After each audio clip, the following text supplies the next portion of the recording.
ಜೈ ಭೀಮ್ ಸ್ನೇಹಿತರೆ, ಭೀಮಗರ್ಜನೆ ಯೂಟ್ಯೂಬ್ ಹಾಗೂ ಫೇಸ್ಬುಕ್ ವಾಹಿನಿಯಿಂದ ನಿಮ್ಮ ಕೃಷ್ಣಪ್ಪರು ಮಾತನಾಡ್ತಾ ಇರುವುದು.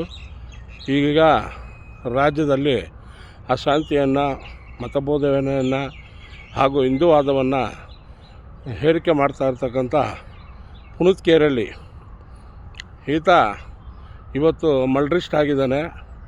ಈತ ಬಂದು ಮನೆಗೆ ಎಲ್ರಿಗೂ ನುಗ್ಗಿ ಅಕ್ರಮವಾಗಿ ಬಾಂಗ್ಲಾ ವಲಸಿಗರು ಅಂತೇಳಿ ಇವತ್ತು ಅನೇಕ ಮನೆಗಳು ನುಗ್ಗಿ ಅವರು ಮನೆಯಲ್ಲಿರೋ ಹೆಣ್ಮಕ್ಳನ್ನೆಲ್ಲ ಎಬ್ಬರಿಸಿ ಆಧಾರ್ ಕಾರ್ಡನ್ನು ತೆಗೆಸ್ತಾ ಇದ್ದಾರೆ. ಅಕ್ರಮವಾಗಿ ಅವರು ನುಳಿಸಿ ಬರೋದಕ್ಕೆ ಯಾರು ಅಮಿತ್ ಶಾ ಅವ್ರು ಏನು ಮಾಡ್ತಾ ಇದ್ದಾರೆ? ರಾಜ್ಯ ಸರ್ಕಾರದ ಸಮಸ್ಯೆ ಅಲ್ಲ, ಸಮಸ್ಯೆ ಬಂದು ಕೇಂದ್ರ ಸರ್ಕಾರದವರು ಏನು ಮಾಡ್ತಾರೆ? ಬಿಡ್ತಾರೆ ಅಂತಂಥದ್ದೇ BJP ಮೋದಿ ಅವರು ಏನು ಮಾಡ್ತಾ ಇದ್ದಾರೆ? ಇಲ್ಲಿ ಇವತ್ತು ಕೋಮುಗಲಭೆಯನ್ನು ಹೆಬ್ಬರಿಸ್ಕೊಂಡು ಹಾಗೂ ಪುನೀತ್ ಕೇರಳಿ ಇರ್ಬೋದು, ಪ್ರಮೋದ್ ಮುತಾಲಿಕ್ ಇರ್ಬೋದು, ಸುಳ್ಳುಬೇಳೆ ಈ ಸುಳ್ಳುಬೇಳೆ ಇರ್ಬೋದು, ಇವತ್ತು ಇವರೆಲ್ಲ ಮೋದಿ ಫಾಲೋವರ್ಸ್ಗಳಾಗಿದ್ದಾರೆ. ಹಿಂದೂ ಧರ್ಮವನ್ನು ಉಳಿಸೋಂಥವರಾಗಿದ್ದಾರೆ.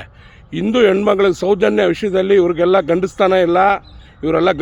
ಇವರೆಲ್ಲ ನಿಜವಾದ ಹಿಂದೂ ಹೋರಾಟಗಾರರಾದರೆ ಸೌಜನ್ಯ ವಿಷಯದಲ್ಲಿ ಇವತ್ತು ಎಷ್ಟು ಹಿಂದೂ ಹೆಣ್ಮಕ್ಳಿಗೆ ಅನ್ಯಾಯ ಆಗ್ತಾಯಿದೆ.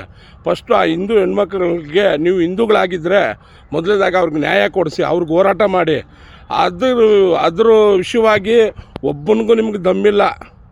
ಈ ಹೇಳಿದಂಥ ಪ್ರಮೋದ್ ಮುತಾಲಿಕ್ ಇರ್ಬೋದು, ಈಗ ಸುಳ್ಳುಬೇಳೆ ಇರ್ಬೋದು, ಈ ಪುನೀತ್ ಕೇರಳಿ ಇರ್ಬೋದು, ನೆಕ್ಸ್ಟು ಕ್ರೈಸ್ತರ ವಿಷಯಕ್ಕೆ, ಮುಸಲ್ಮಾನರ ವಿಷಯಕ್ಕೆ ಇವರು ಎಲ್ಲೇ ಚರ್ಚ್ಗಳಿಗೆ ಹೋಗಿ ಏನೇ ಸಮಸ್ಯೆ ಮಾಡೋದಾದರೂ ಮೊದಲನೇದಾಗಿ ನಿಮ್ಮ ಏರಿಯಾ ಸ್ಟೇಷನನ್ನು ಹೋಗಿ ನೀವು ಕಂಪ್ಲೀಟ್ ಚರ್ಚ್ ಫಾದರ್ಸ್ ಆಗಿರ್ಬೋದು, ಚರ್ಚ್ಗಳವರಾಗಿರ್ಬೋದು, ಹೋಗಿ ನಿಮ್ಮ ಪ್ರದೇಶದಲ್ಲಿರ್ತಕ್ಕಂಥ ಸ್ಟೇಷನಲ್ಲಿ ಕಂಪ್ಲೀಟ್ ಮಾಡಿ. ಇಂಥವ್ರ ವಿರುದ್ಧ ಯಾರೇ ನಿಮ್ಮ ಚರ್ಚ್ ಬಾಗಿಲಿಗೆ ಬರಲಿ, ಯಾರೇ ನಿಮ್ಮ ಮನೆ ಬಾಗಿಲಿಗೆ ಬರಲಿ, ಇವ್ರಿಗೇನು ಹಿಂದೂ ಧರ್ಮ ಏನು ಗುತ್ತಿಗೆ ಏನು ಕೊಟ್ಬಿಟ್ಟಿಲ್ಲ. ಇವ್ರಿಗೆ ಸರ್ಕಾರ ಬಂದು ಇವ್ರಿಗೆ ಒಪ್ಪಿಸಿಲ್ಲ. ಏನಂತೇಳಿ ಹೋಗಿ ನೀವೆಲ್ಲ ಮನೆಗೆ ನುಗ್ಗಿ ಅವ್ರಿಗೆ ಚೆಕ್ ಮಾಡಿ ಅಂತೇಳಿ ಫಸ್ಟು ನಿಮ್ಮ ಕೇಂದ್ರ ಸರ್ಕಾರವನ್ನು ಅಕ್ರಮವಾಗಿ ವಲಸಿಗರನ್ನ ಅಲ್ಲಿ ಸ್ಟಾಪ್ ಮಾಡಿರಿ. ಇಲ್ಲಿ ರಾಜ್ಯದಲ್ಲಿ ಹಲವಾರು ಸಮಸ್ಯೆಗಳಿದೆ ಹಿಂದೂ ಹೆಣ್ಮಕ್ಳಿಗೆ. ಅದನ್ನು ಉಳಿಸೋದಕ್ಕೆ ದಮ್ಮಿದ್ರೆ ನಾವೆಲ್ಲರೂ ಸಹ ಏನು ಮಾಡ್ತಿರ್ವಿ, ಕೈಯನ್ನು ಜೋಡಿಸುವಂಥವ್ರಾಗಿದ್ದೀರಿ. ಸ್ನೇಹಿತರೆ, ಇದನ್ನು ಹೆಚ್ಚೆಚ್ಚಾಗಿ ಏನು ಮಾಡಿರಿ, ಎಲ್ರಿಗೂ ಶೇರ್ ಮಾಡಿ, ಫಾಲೋ ಮಾಡಿ. ಭಾಷೆ ಸಮಸ್ಯೆ ಇರ್ಬೋದು, ಹಲವಾರು ಸಮಸ್ಯೆಗಳಿದೆ. ಭಾಷೆಗಳಿರ್ಬೋದು, ಇಲ್ಲ ಏನೋ ನಾವೆಲ್ಲರೂ ಭಾರತೀಯರು. ಅದನ್ನು ಮನದಟ್ಟನ್ನು ನಾವು ಏನು ಮಾಡಬೇಕು, ಇಟ್ಕೊಳ್ಬೇಕು. ಬಾಬಾ ಸಾಹೇಬರು ಡಾಕ್ಟರ್ BR ಅಂಬೇಡ್ಕರ್ ನಮಗೆ ಸಂವಿಧಾನವನ್ನು ಕೊಟ್ಟಿದ್ದಾರೆ.